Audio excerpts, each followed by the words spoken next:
На сметка од 1000 денари, струјата да се покачи за дополнителни 50, бараат енергетските компании во пресметките што ги доставиле до регулаторната комисија.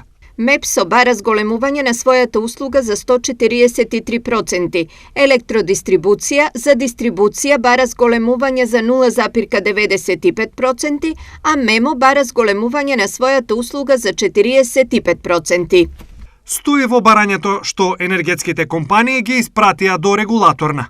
Доколку ги пресметаме сите нивни барања на сметка од 1000 денари, сметката ќе се зголеми за 50 денари. Но засега се уште нема одлука за тоа дали и за колку ќе се зголеми цената на струјата.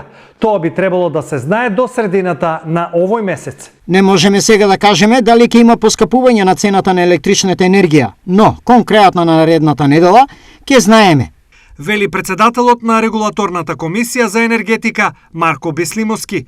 Од друга страна, премиерот Заев и министерот за финансии Бектеши веќе се изјаснија дека не очекуваат покачување на цената на струјата, а тоа денес го повтори и вице-премиерот за економија Фатмир Битики. За зголемувањето на цената на електричната енергија би требало да оставиме на регулаторната комисија за енергетика, која што ја утврдува цената на електрична енергија. Јас ќе кажам дека ние работиме, слушаме, следиме состојбите и како влада на вистина ќе препорачаме, но не можеме да одлучиме.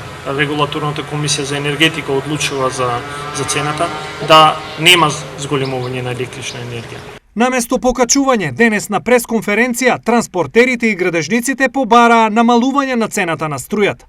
Како оправдано за бараното намалување на цената на струјата за додатните 15% е обврската на владата на Република Македонија да создаде услови за брзо и успешно надминување на кризата од пандемијата COVID-19 на севкупната економија во државата и на сите домаќинства.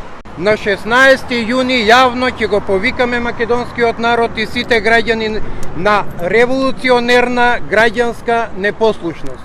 Вчера со барање да не се покачува цената на струјата излегува и од синдикатот и бизнис секторот.